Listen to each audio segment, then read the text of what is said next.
I am from Tamil Nadu, which is in the southern part of India, and Manipur is in the northeastern part of India. There was hardly any round reportage coming from Manipur about the ethnic violence. There was an information blockade. So I just decided that I need to travel to Manipur to see for myself.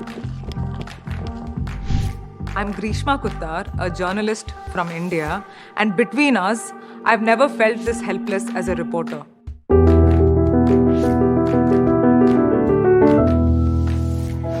In the last 3 decades, there have been multiple instances of violence between different communities. Right in the middle of Manipur is the capital city of Imphal. That's where Meiteis are predominantly located, the most dominant community of Manipur. Around the valley are the hill districts of Manipur. And in these hill districts are the Kuki-Zo tribes and the Naga tribes. A month before the violence started, the judge suggested to the state government that they should consider granting ST status to Meiteis. The scheduled tribe status, it is affirmative action. How can that status be shared with the Meiteis, who have been the dominant community in Manipur? This is a question that was raised by both the Nagas and the Kukis. The land systems in the hills and the valley are very different. Non-tribals can't buy the lands of tribals. When this order was passed by the Manipur High Court, a lot of protests were organized. A lot of violence happened in the valley in the first week of May itself. You Here we come! Entire localities were set on fire. The areas within the valley where the violence happened, the localities of Kuki-Zo people, there are many houses where the flag of the Meiteis, the Saleh Taret, was hoisted in these houses which were burnt down.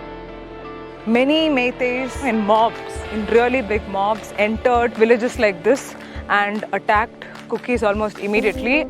The violence spread to other places. In the village of Bifaino, 3 women who are part of this group were stripped. All 3 of them were paraded naked. The video that eventually emerged, that the rest of the world saw, that incident happened on the 4th of May, and that incident was carried out by a huge mob, a Meitei mob. The 2 men who were the brother and the father of one of the victim who was gang raped, they were killed while they were trying to save her. The women have said that the police were present when they were being stripped and when they were raped.